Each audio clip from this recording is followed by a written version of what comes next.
ദാണ്ട നമ്മുടെ side mirror എങ്ങനെയാണ് കറക്റ്റായിട്ട് സെറ്റ് ചെയ്യുന്നതെന്ന് ഞാൻ കാണിച്ചു തരാം. നമ്മുടെ ഡോർ ഹാൻഡിൽ കണ്ടില്ലേ, അത് നമ്മുടെ മിററിൻ്റെ കോർണറിൽ വരത്തക്ക രീതിയിൽ ഇങ്ങനെ ഈ കണ്ടില്ലേ, ഈ പൊസിഷനിൽ നമ്മൾ ആ സൈഡ് മിറർ സെറ്റ് ചെയ്യുക. എന്നിട്ട് നമ്മളൊരു ഇമാജിനറി ലൈൻ ഇങ്ങനെ മനസ്സിൽ കാണുക. സേഫ് സോണും ഡേഞ്ചർ സോണുമായിട്ട് നമ്മൾ ഇതിനെ ഡിവൈഡ് ചെയ്യുക. ഇത് കണ്ടില്ല, ടിക്കറ്റ് ഇരിക്കുന്നത് സേഫ് സോണും മറ്റേത് ഡേഞ്ചർ സോണും. ഇപ്പോൾ കണ്ടില്ല, രണ്ട് വാഹനം വരുന്നുണ്ട്, ഒരു സൈക്കിളും ഒരു ബൈക്കും.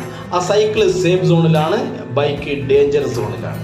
അപ്പോൾ ഇങ്ങനെയാണ് നമ്മുടെ മിററിൽ നമ്മൾ ഡ്രൈവ് ചെയ്തുകൊണ്ട് പോകുമ്പോൾ വാഹനത്തിൽ കാണുന്നതെങ്കിൽ ആ സേഫ് സോൺ ഡേഞ്ചർ സോണിലാണ് കാണുന്നതെങ്കിൽ നമ്മൾ അതുപോലെ വേണം നമ്മൾ നമ്മുടെ വാഹനത്തെ വളയ്ക്കുകയോ തിരിക്കുകയോ ഓവർടേക്ക് ചെയ്യുകയോ ചെയ്യാതിരിക്കുകയോ ചെയ്യേണ്ടത്.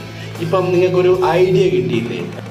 ഡ്രൈവിംഗ് ചെയ്യുമ്പോൾ വളരെ സൂക്ഷിച്ച് ശ്രദ്ധിച്ച് നമ്മൾ ഡ്രൈവ് ചെയ്യുക. മറ്റൊരു വീഡിയോയുമായി വരും വരെ എല്ലാവർക്കും വണക്കം.